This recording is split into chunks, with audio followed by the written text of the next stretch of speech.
It's new year, and a new Battlefield course, 2026, isn't easing us in, it's coming out swinging. We're barely done recovering from last year's anime overload, and the industry is already back in the kitchen, cooking like it has something to prove. This isn't just another release year, it's stacked with massive finales, long-awaited comebacks, and dark horses that show up unannounced and steal your entire weekend. Today, we're counting down the top 10 most anticipated action-adventure anime you need to be watching right now, and trust me, number 6 is going to completely flip your expectations. Before we jump in, hit like, subscribe, and ring the bell. It's the easiest way to stay ahead of the curve. Let's get into it.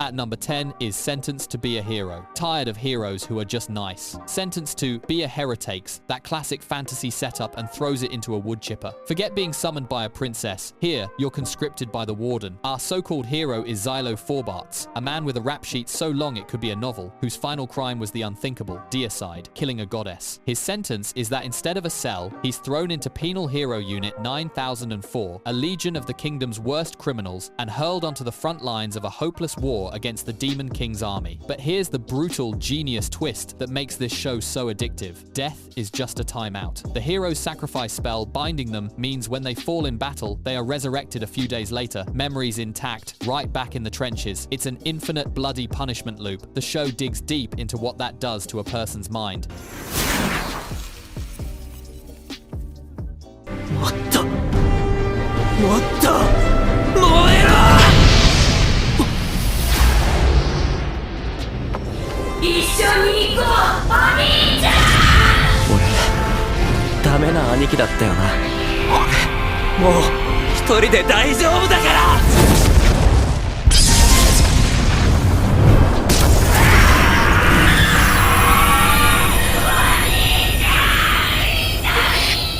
At number 9 is Dead Account. From a hellish fantasy war to the toxic trenches of the internet, we have Dead Account, the season's most unexpected gut punch. This isn't a flashy battle shonen. It's a character drama with a supernatural edge that cuts deep. Meet Soji Enishiro. By day, he's a high school dropout drifting through life. By night, he's Ringo, the most hated streamer on the planet, a troll who crafts videos designed purely to provoke outrage and harvest cash from hate watchers. The world rightly despises him, but the truth is a knife to the heart. Every single yen he earns funds his little sister's experimental medical treatment. He has chosen to let the entire world see him as a monster if it means saving her. This already heartbreaking setup gets a supernatural jolt when Suji develops the ability to see death accounts, floating, clock-like sigils above people's heads that count down to their moment of death.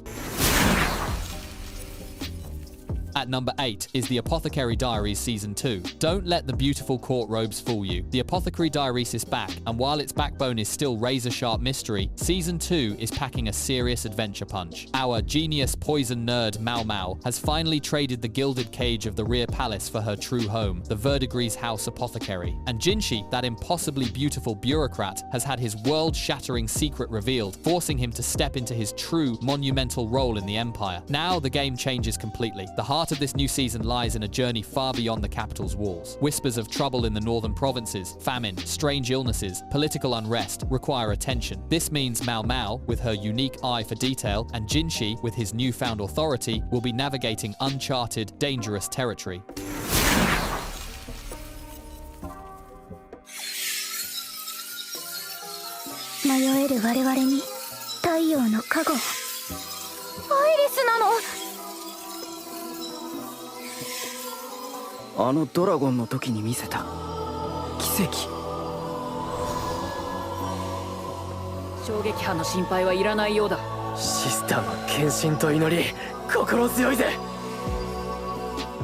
At number 7 is Fire Force Season 3, Part 2. Buckle up, because Company 8 is heading straight into the Inferno for one last ride. Fire Force is in its endgame, and Part 2 of this final season picks up with the world literally on the brink of ash. Remember that cliffhanger? Shinra woke up with a new bad boy vibe, blonde hair, tattoos, and a 3-month memory gap, only to be told his own body attacked the saintly Iris. Yeah, it's as messy as it sounds. This final arc is all about confronting the self. Shinra is grappling with the terrifying manifestation of his Idola doppelganger, a physical version of the devil people always saw in him. Meanwhile, the apocalyptic stakes are fully realized. Massive, sinister pillars have risen from the ocean, and the final cataclysm isn't a threat, it's a countdown. With Captain Obi captured and their company branded as traitors, the crew is scattered and fighting a multi-front war against the Evangelist disciples, other corrupt Fire Force companies, and their own despair.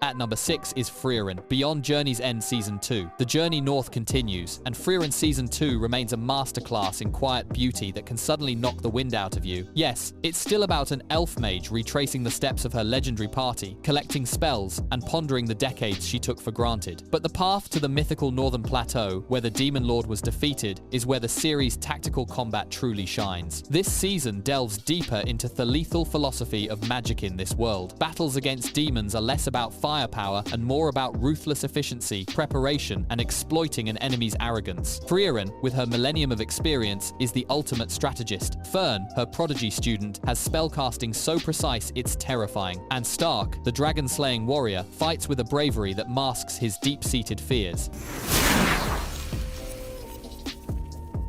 At number 5 is Golden Kamuy, final season. The wild, brutal, and bizarre race for the Ainu Gold is screaming towards its finish line, and Golden Kamuy's final season is serving up everything that made it a classic. Every faction is on the board in the frozen wilderness of Hokkaido, and the map to the treasure, literally skin deep, tattooed on the backs of escaped convicts, is nearly complete. Sugimoto the Immortalis fighting not just for wealth, but to honor his promise to help Asirpa. Asirpa herself is on the cusp of a devastating revelation about her father's true fate, and the horrific, real-world consequences of the Gold's curse. And Lieutenant Tsurumi, with his skull plate gleaming and his cult-like charisma in full effect, is executing the final phase of his grand, treasonous ambition to seize control of the entire Japanese military. This finale is a perfect blend of the series' unique flavors.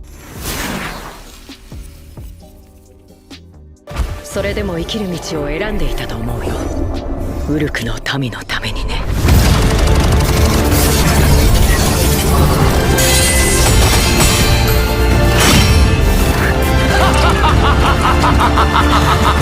多分僕の天敵の類だ。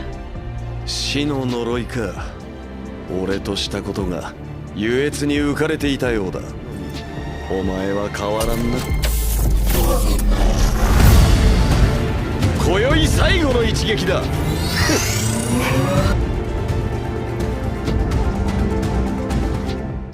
At number 4 is Fate, Strange Fake. The Fate franchise is back, and it's decided that rules are for other, less cool, Holy Grail wars. Fate, Strange Fake drops us into the manufactured American city of Snowfield, where a ritual has been clumsily copied, resulting in a Grail war that's a corrupted facsimile from its very first incantation. This isn't just an irregular war, it's a glitch in the system. The standard 7-servant framework is in shambles. Multiple servants are summoned for a single class. A false lancer and a true lancer exist simultaneously, and some summons are so botched they create beings like the Berserker Hippolyte, a literal werewolf. The chaos is the point. Legendary heroes like the arrogant King Gilgameshare summoned, only to find their godlike power matched or mocked by anomalies like the enigmatic Watcher, a servant who observes but does not fight. At number 3 is Trigun Stargaze. The highly anticipated conclusion to Studio Orange's breathtaking Trigun Stampeder boot is just on the horizon, and it's shaping up to be an emotional and visual masterpiece. Picking up years after the cataclysm at Lost July, the series finds a world plunged into deeper desolation. Vash the Stampede, now living under the withdrawn alias Eryx, isn't just hiding from bounty hunters. He's running from the cosmic-scale grief and guilt of his failure to save his brother, Million's Knives, and the city they destroyed. His pacifist creed is strained to its absolute limit as he drifts through a wasteland that mirrors his own despair. But the past is a predator with impeccable timing. The emergence of terrifying, city-sized Ark spaceships, seeds of Knives' vision to wipe out humanity, forces Vash out of exile. The conflict is no longer ideological, it's a race for physical survival.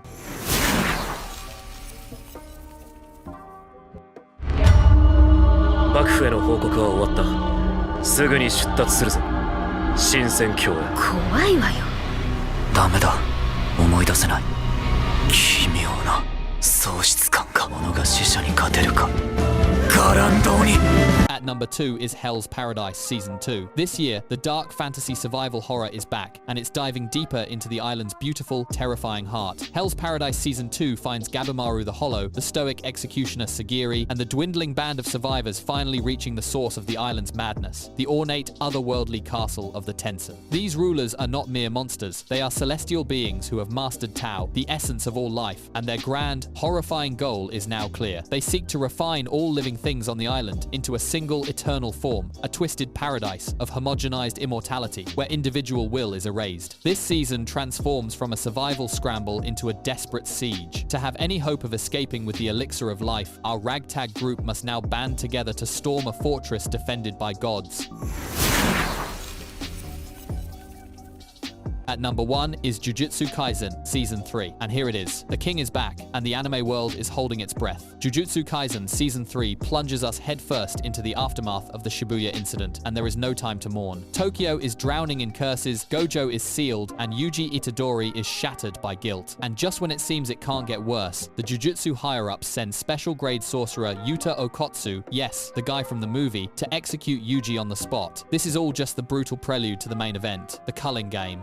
Orchestrated by the ancient brain in Geto's body, Kenjaku, this is a nationwide deathmatch battle royale. Hundreds of new sorcerers and resurrected ancient ones are forced to fight and earn points across designated colonies with no option to surrender. Yuji, Megumi, and their allies must dive into this nightmare with a desperate plan to win enough points to add new rules to the game, all in a bid to eventually free Gojo. The season is already airing, delivering non-stop, tactical, and devastating battles. We're seeing the terrifying evolution of Megumi, the brutal awakening of Maki Zenin, and the introduction of wildcards, like the gambler Hikari. With Mappa delivering animation that continues to redefine the medium, every episode is an event. The stakes are existential, the powers are mind-bending, and the pacing is relentless. It is, without a doubt, the most significant and thrilling action event of 2026. So, there you have it, your 2026 watch list, currently airing and demanding your attention. From the strategic carnage of the Culling Game to the quiet, profound journeys north, this year is a testament to the incredible range of anime adventure. But I want to hear from you. Which of these are you tuning into the second it drops? Are you screaming about JJK theory crafting, or are you fully absorbed in the dark beauty of Hell's Paradise? Sound off in the comments below. Let's get the ultimate watch party debate started. And remember, for more deep dives, breakdowns, and keeping your watch list legendarily stacked, hit that subscribe button. Your next obsession is always just one video away. Stay awesome.